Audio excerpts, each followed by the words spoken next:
Good morning. Good morning, Your Honors. May it please the Court. Kevin Colbert on behalf of the Regional Counsel's Office representing the mother, R.G.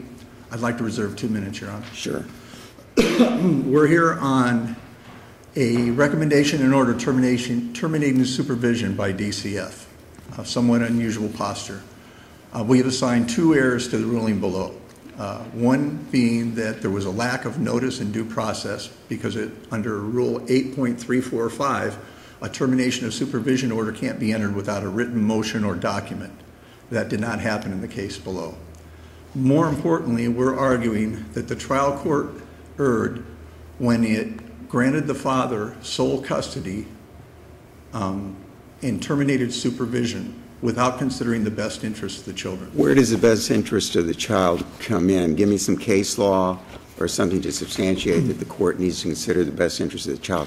Because on that provision, I didn't find any case law that said that. No, there isn't. And I think what I would ask is the cases were cited by DCF. Well, first of all, let me back up and say the mother agrees. The court had the ability under 39-521-3B1 to award the father sole custody or sole responsibility to provide for a visitation as applicable and could terminate jurisdiction. And that's what he did. But I believe the court has to look at the statute in its entirety. 39-521-3B talks about placement of a child. 3A says if the child can remain in the home. And it talks about what would happen in that case. But the child couldn't remain in the home. No, it could not. I'm just saying, Your Honor, I'm trying to put this into context. Okay. 3B talks about if a parent, a non-offending parent, can assume responsibility for the child, then it goes to 2 options. One option being, that the court can place the child in the sole responsibility of that parent, allow for visitation with the other parent, and terminate supervision. Or B, it can place the child with that parent under its jurisdiction, and then it has 3 prongs from there. It can offer the offending parent reunification services only. It can offer the non-offending parent services to allow the child to remain in the home at the end of the case, or it can give both parents services.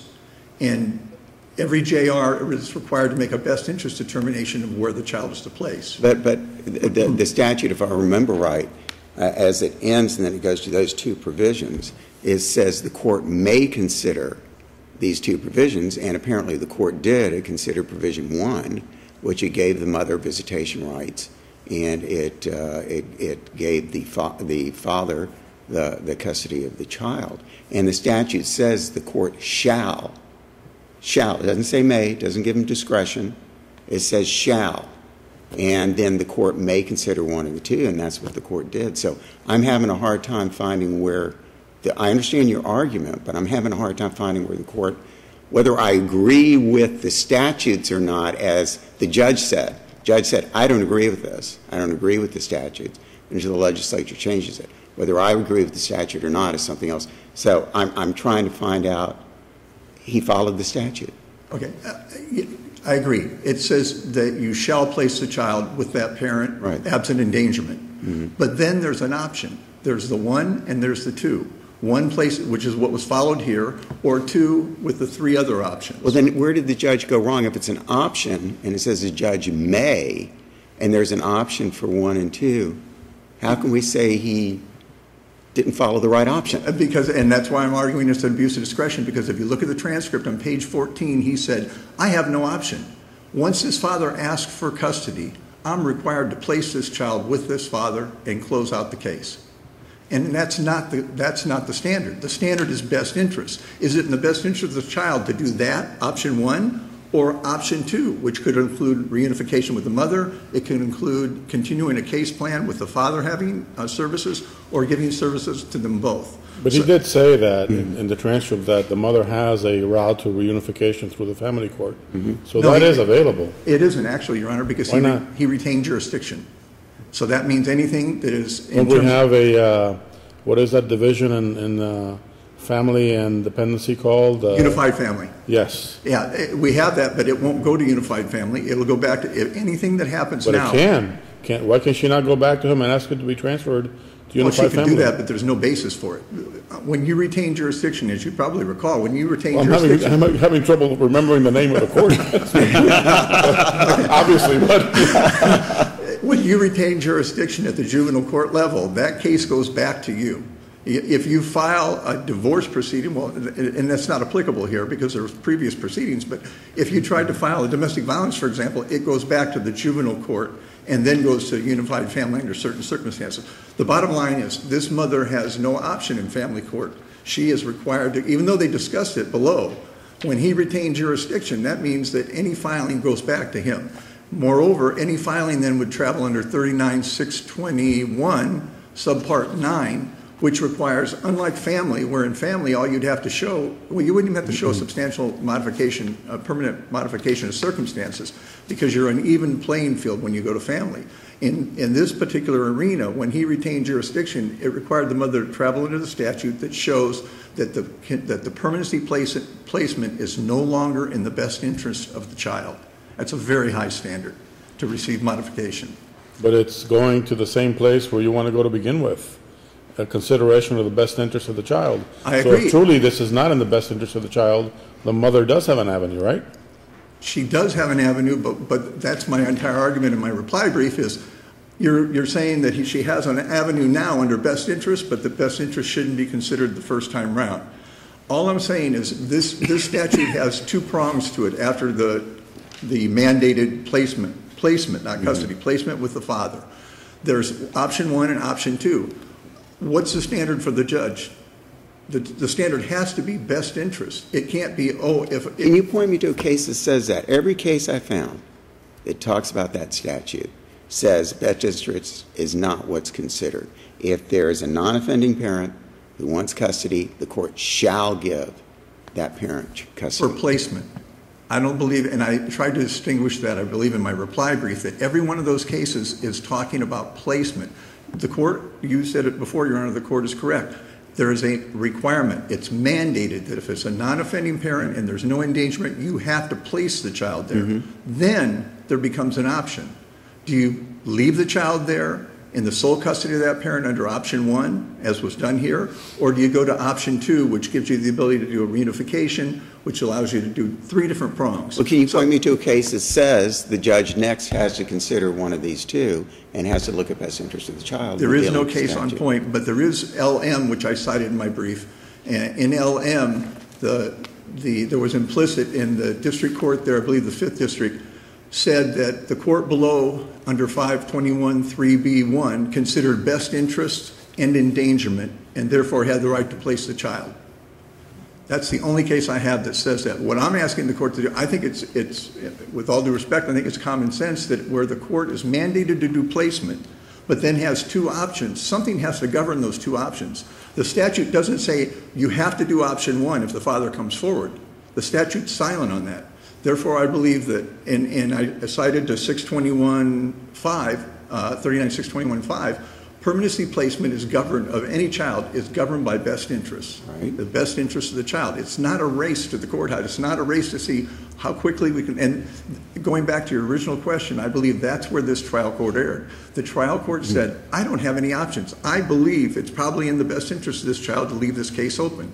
Which leads me to one other thing is, if you close out the case, there are no services for this child. And I believe that's one of the reasons that best interest has to be considered. Gotcha. Thank you very much, counsel.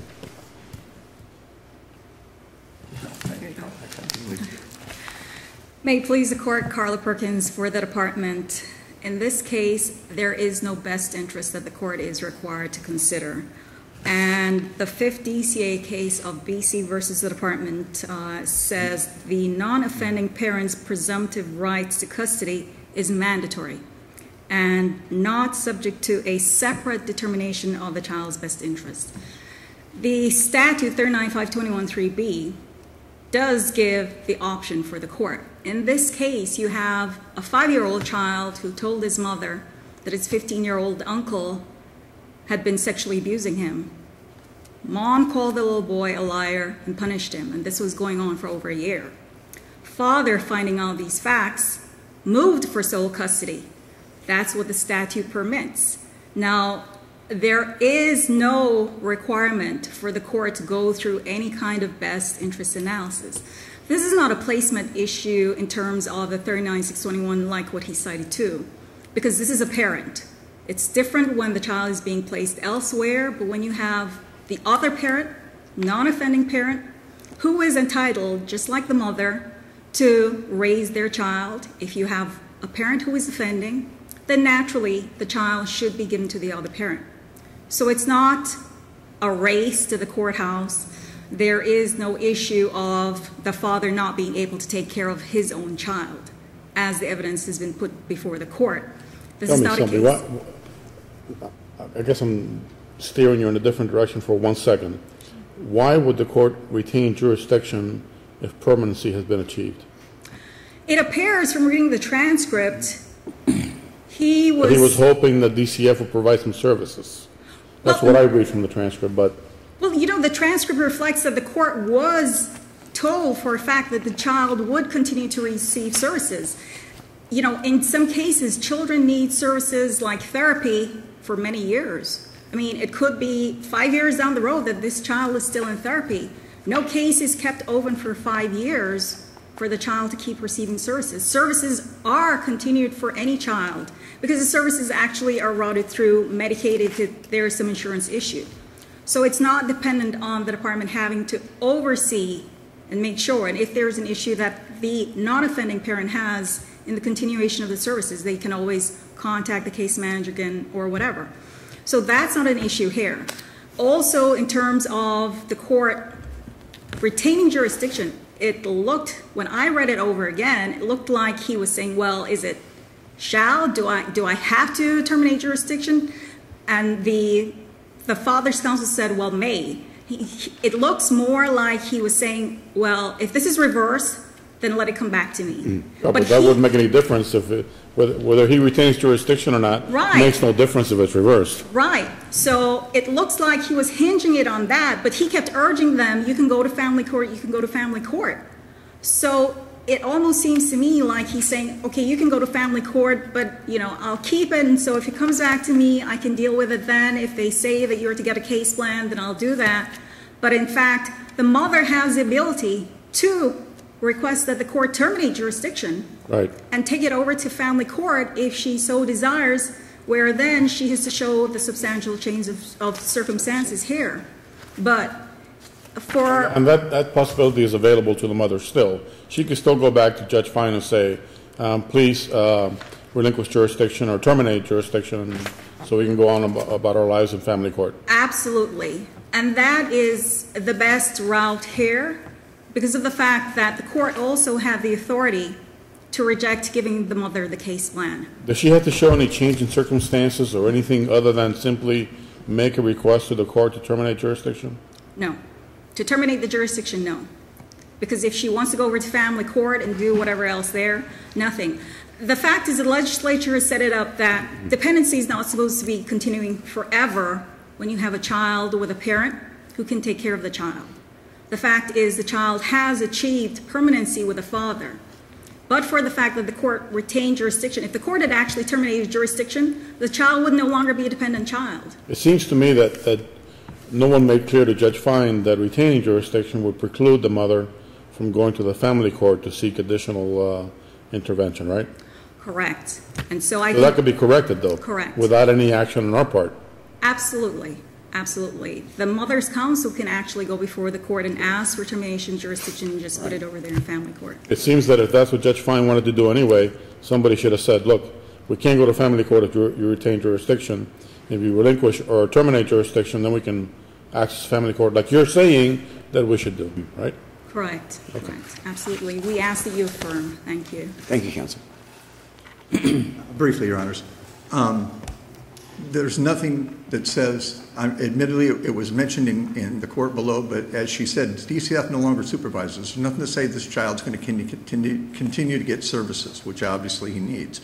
I think this goes back to your question, Judge Suarez, as to do I have a case out there that says that best interest is required to be applied? Again, I would ask the court to look at the statutory construction. It says it's mandated that if the parent, non-offending parent, comes forward, and asked to assume custody, they will be provided. That's what all the case law says. All that case law that was cited by the department doesn't say anything about permanency. It says placement in custody with the child, but it doesn't say then anything about termination or permanency. What I'm arguing to this court is because of the statutory construction, where there's 1 and 2 options after that parent assumes custody, then it's required. The court can't make that determination in a vacuum. The court has to have some standard to decide whether to apply 1 or 2. The legislature didn't say if a parent came forward and asked for custody, you have to do 1, and then if not 1, 2. It says that if the parent comes and assumes custody, you have the option to do either 1 or 2. What would be the basis for deciding which of the 2? It has to be the best interest of the child. For that, I would ask this court to remand this, reverse it, remand it for a hearing where the mother would be allowed to present evidence as to what's the best interest of the child. Thank you both very much. Appreciate it.